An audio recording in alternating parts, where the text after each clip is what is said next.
Hello and welcome to this new podcast series on Bangladesh's emerging foreign policy narrative, organized by Federica Stiftung, Bangladesh.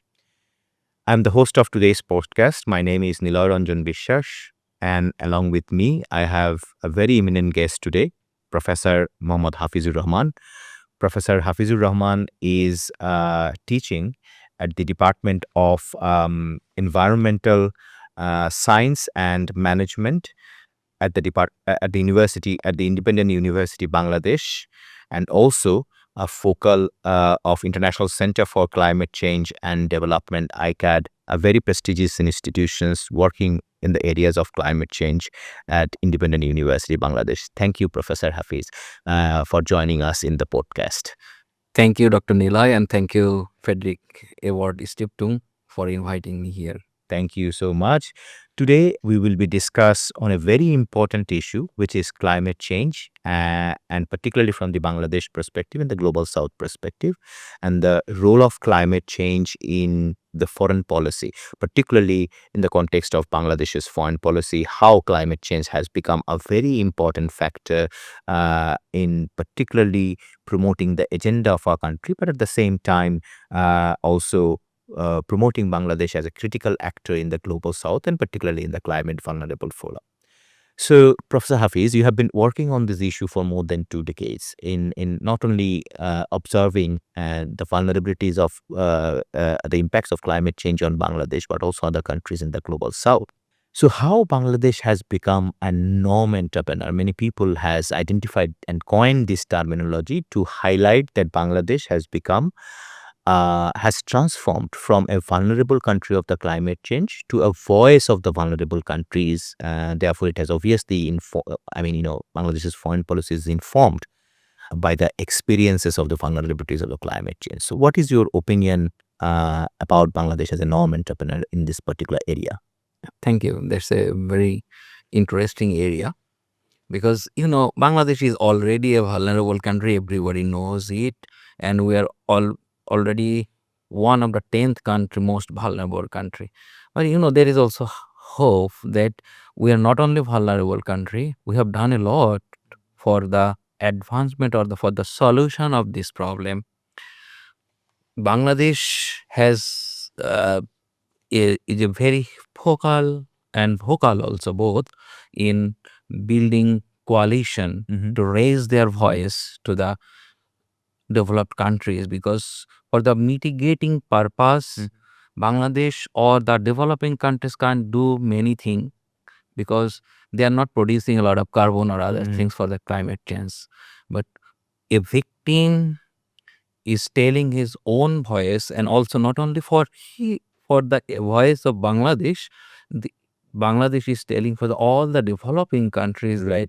We need this solution, and we need we have this problem. So Bangladesh is already the first chair of the climate vulnerable forum, Right. also leading the least developing countries. So these two things Bangladesh is doing. Also, for the policy things, Bangladesh has established a few things like the Bangladesh climate change strategy and action plan.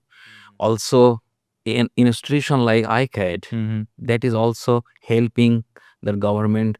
I'm also working with ICAD, this International Center for Climate Change and Development, which is situated at IUB, the Independent University of Bangladesh. So all these things, Bangladesh also leading other countries, and not only from the policy, from the activity roles, and showing that how a problem can be solved. Even this type of problems that like we have cyclones, we have flood, we have salinity intrusion, and this solution also sometimes is taking the developed countries. Right. Like Germany had the flood problems a few years ago. Right. And Germany has taken a few solutions from Bangladesh. That's what Bangladesh do, because only one flood 2 or 3 years ago, a lot of people died there.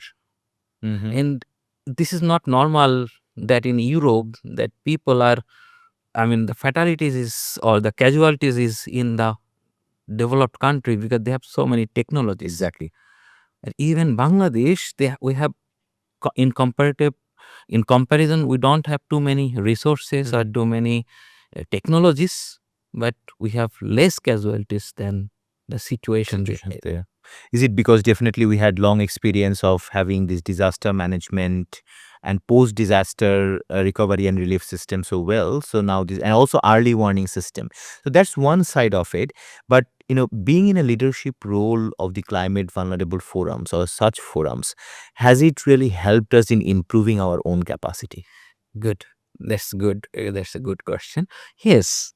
You see, when you lead some things, that means people will, or the other countries will listen to you. Bangladesh has already have a leading role to form the V20. That's the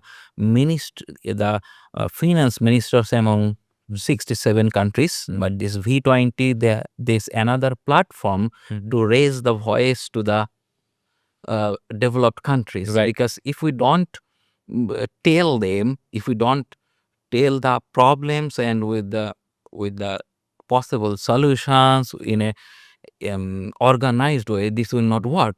So this V20 is a very good platform, and also we have formed the GCA for the Green Climate Fund and other funds that from this strategy Bangladesh can lead also and can gain also some funds from the developed countries. Right. And the moral norms that we can do something, and Bangladesh is also leading in these things. So we have two profits or two benefits from this. First things is the foreign diplomacy. We have more acceptability in this climate field. And second, that we are getting also some economical benefits from, of course, other countries. Of course. No, To thank solve you. I the mean, problem. so we are getting the benefits from the climate finance mechanism established by such forums and also the COP mechanisms as well. Um, so it has also opened up opportunities for more South-South cooperation. Can you also give us some examples regarding what kind of South-South cooperation we have been experiencing uh, on the climate change related negotiation? Good. I mean, the South-South collaboration, we have also some challenges, but we have some hopes also. Exactly. Because the South-South collaboration, if you say we have SARC, but the SARC is not too much effective or functioning because the India-Pakistan rivalries. And we always give the national other issues more priority than the climate ones. But now coming to the hope that if we can work with the things like we have common things like Bay of Bengal. So we have common problems like the cyclone, the salinity intrusion, and if we can work with the national problem, with the problems that we have in each country, that's almost the similar, like India, Bangladesh, Nepal, Bhutan, and the surrounding. Myanmar is not too much, but these four countries we can easily cooperate with the common poverty and the other related problems like the cyclone, the salinity intrusion, floods. Then it can be a win-win situation for all of us. Right. And in that case, it will give us a greater opportunity to solve the problem, because it's not a problem that if India has problems, we will not suffer. Exactly. Or if Bangladesh has problems, Nepal will not suffer. Because these issues, if people have problems, they will somehow try to find another place or another solution. Like, so one country will be, because we have the same culture, same lands, we can't tell that you can't cross this issue or you can't do these things. So in that case, I think this will be a good thing if we can, the South-South collaboration, especially these four countries, they can work together. That will be great for us. Right. So what are the, now we can come to the Bangladesh specific issues. For example, what are the major climate threats at this moment and what Bangladesh is basically projecting in the international platform at this moment in terms of the threats that we will be facing in future? Okay. And the things is the food security, that Food will be the security is first one thing of the, because of the cyclone, right. the flood, and the salinity intrusion. The Right. salinity intrusion, I can tell this is a silent killer, because if you go to the coastal areas of Bangladesh, you will see this. Suppose my hometown is Satkhira. So when I was a kid, I saw or I observed that all the people were just drinking water from the tube well. Right. That was, but due to arsenic, that's not due to climate. But now the salinity is too high that even if you go there and drink the water, you will find that maybe somebody has put some salt into that water, poured some salt in Right. water. Right. So within 30 years that I am telling, the water quality has changed a lot. When I saw that the grass or the livestock, the type of trees, that is the biodiversity is completely changed. Right. So I have seen it from my own experience, not only from the book, that people are migrating from those places because they don't have drinking water. They don't grow crops there. They can't grow it because of the salinity intrusion. This is I think within next 20 to 30 years, this will be the great problem. Exactly. However, the flood, the cyclone is there, but we have learned a few experiences. If we are already adapted with the Right. situation, Exactly. but the problem is with the salinity intrusion, because this is coming slowly, but we don't know how to cope with that situation, because we can't mitigate, but we have to cope. Right. We need to know how we can cope with the situation. So, this is a very interesting point that you have raised. So, we are learning to adapt, or we are trying to adapt with the adverse condition. That is now the fate of the global south, to face the climate change, the adverse impact of the climate change. As we can understand, that mitigation is a very serious issue for a transnational challenge like climate and environment. So how do you see the preparation of the government of Bangladesh? As you are an expert on this matter, and we have our own climate change action plan and national strategy paper since 2009 or 2010. Correct me if I'm wrong. So we, in terms of policy strategies, many would probably say that we are quite well equipped. But still, you are suggesting that salinity is a silent killer.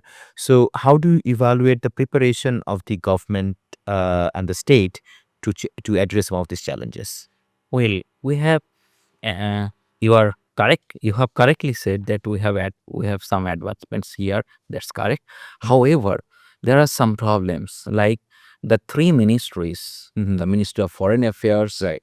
the Ministry of Environment, Climate Change, and Forestry, and the Planning Commission and Right. Ministry of Finance and Planning. The three things, but they have less coordination. If you go sometimes that mm, uh, the people that are working there, maybe after few years you will not find them in the same place. So every time new people are coming, Right. the less coordination. So we need some people who will be dedicated for the climate change, and this should come from all these three ministries. And also we need a climate talks council, Right. that is also that they can also cooperate with the non-government NGOs, the academicians, and there is less cooperation with the academic people. And when even the action plan is less, because if you suggest something, maybe you will see the action plan will happen or not happen after the project. That will Right. that will not be effective, maybe. Or some projects are coming, even the climate finance side. Suppose I am giving one example from my own, that I was visiting one place and I was asking one local government, one union parishad chairman, I'm the local people, and I was asking, have you got some climate fund? He was telling yes. Then what have you done? He was showing that the air condition, the tiles, and the good chairs there. Then I asked, is there any relation, do you think, between this climate finance and here. Because yes, the people come here, they are already vulnerable, they are coming, they have, we are providing them good space and comfortable environment, they can tell their things to us. So there is gap between, so that what the people will actually do with the climate and what is the climate finance and so on, so on. And transparency in the climate financing is also a very, as we just Big mentioned, problem. big problem, right? And there's the, also Bangladesh has advanced in the local adaptation, Right. loss and damage. But the normal people, they have very, less ideas about this LLA or this loss and damage things, because we can't tell every time that we need money for mitigation, because mitigation is something the developed countries will think, do. right, exactly. For us, the loss and damage and LLA is very good, but that is always remaining with the big NGOs, INGOs, Right. and also with the government officials. But in practical, the small NGOs, they need to know. The local government, they need to know. But this type of gap is there. Right. There's a gap between the national NGOs and the central government and to local NGOs. Exactly. The knowledge transfer is still a very gray zone over here. And even with the academicians. Even with the academicians. Very interesting. But I think, my understanding was that the government has invested significant resources to develop scientists, academias in this particular field. If you look at, studying environment has increased in public and private universities in the last 2 decades. So yeah, please. Yes, Go on. I can add one thing here. Even there is a gap because the people, especially the teachers, I'm a teacher and I have also worked in the NGO field for a long time.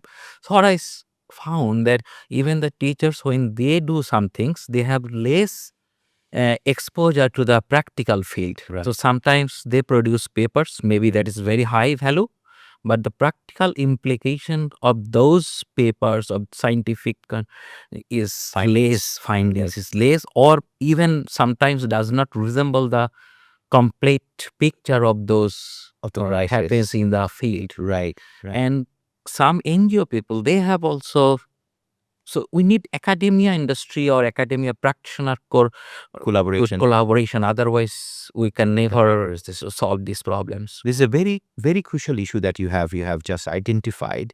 I have 2 areas as the last point of discussion for our conversation today. Number 1, I think geopolitics and climate security is an important issue, and we are working together in this foreign policy and geopolitics area, where we are addressing some of the very critical issues which are often identified as a softer issues. For example, climate change. But these are not only software issues; these are also very critical issues. But when we talk about, for example, geopolitics, we only talk about major power politics, right? Also, in even FCC framework and the global climate negotiation platform, you see the bigger powers who are probably the most, not probably, surely the most carbon emitters, are not always in consensus to provide support, particularly in mitigating the threats of climate change, but also to provide support for the adaptation of the global south. So in these, I would rather say an adverse condition, what do you suggest for Bangladesh to move forward with the ideas? Thank you. So first of this, I'll just differ a small part from your things. That is mainly the developed countries. They don't provide too much money for the mitigation for us. Sorry, adaptation. They are very much interested to go for the mitigation because there is business here, Right. and also they don't give us just as a grant for the mitigation. Sure. They just give us as a loan. So you have already correctly mentioned that we have transparency problems, and if we take loan, see, again it's producing another burden for us. Indebtedness. Yes. Right. And for the adaptation, what we can, that's the main thing. So Bangladesh should tell more with the coalition that Bangladesh has formed, also with the another platforms, that we need more money for the adaptation and as a grant. Mhm.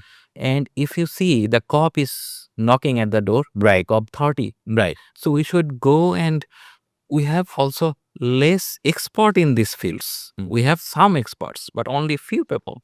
So we need more people, and we need to know how to negotiate. These negotiators we have Right. less. So that we know what is the main problems and where to say and how to say negotiator Exactly. as so if we can build up some people from the baseline to the up, that who can go, and not only a few people every time going. So we need more people here just to negotiate, and even with the government, because the government people, they just come, maybe they gain some experiences. Sometimes you will see that they are in different fields, they are working, And they got or transferred to a different ministry as exactly, well sometimes. So exactly. So we need some dedicated people and really expert people to point out the problems and to express the things in the right forum. Otherwise, we will not get money from the, or we can negotiate with the right. developed countries. I mean, at this moment, I mean, nationally, do we contribute? Because according to the BCC, SAP, and the National Action Plan, the national contribution is also important, and the Yes. government always have tried to project that they have contributed as well, as opposed to, or in addition to the international funding, right? So, do you have any suggestion to make it more environmental budget when we have our own budgets as well for the next year? Thank you. Yes, of course, because now even just I was hearing that Bangladesh is going to be the just change their status. Right. From the least developed Yes. to So if the moral values, that from that point, that we can't tell the every time that we are poor, these things, because we will be in another status, economical status next year. So we have to plan very critically and cautiously, because we have to, of course, we need development, but now we can't ignore the climate or the environment, right. and we need sustainable development actually in the field. Right. So otherwise, we have hope, of course, but if we can follow the environmental rules, the climate rules, and the SDG, then we will not only be the leader for the developing countries, we can make a good breeze for the developed and developing countries. So that's another opportunity. So this is a new era, and I am sure that as Bangladesh from the vulnerable countries, they have showed the way to the other countries that we can also lead. Right. So in this case also, I am sure we will overcome the challenge, and we will show the way that how developing countries can be also raise their problems and solve their problems, even can raise their economy from that point to another good situation in the economic arena. Thank you so much. That is quite an optimistic note. Despite we have discussed the challenges that Bangladesh has as one of the climate vulnerable country, and also in a leadership position of the Climate Vulnerable Forum. We really thank you, Professor Dr. Hafizur Rahman. Thank you so much for your presence and critical insight on the climate change issues, and how we can transform the understanding into such a way where climate change and its adverse impact can be utilized for an effective diplomatic tool for Bangladesh, and not only for Bangladesh but also representing the global South. Thank you so much for your presence. Thanks one again. Once again. Thank you so much. Thank you, dear viewers. So we finished today's discussion, very interesting one. I'm sure that you are benefited from our discussions on the significance of climate change and the role of Bangladesh, and particularly climate change as a critically important tool for our diplomatic endeavor. Thank you.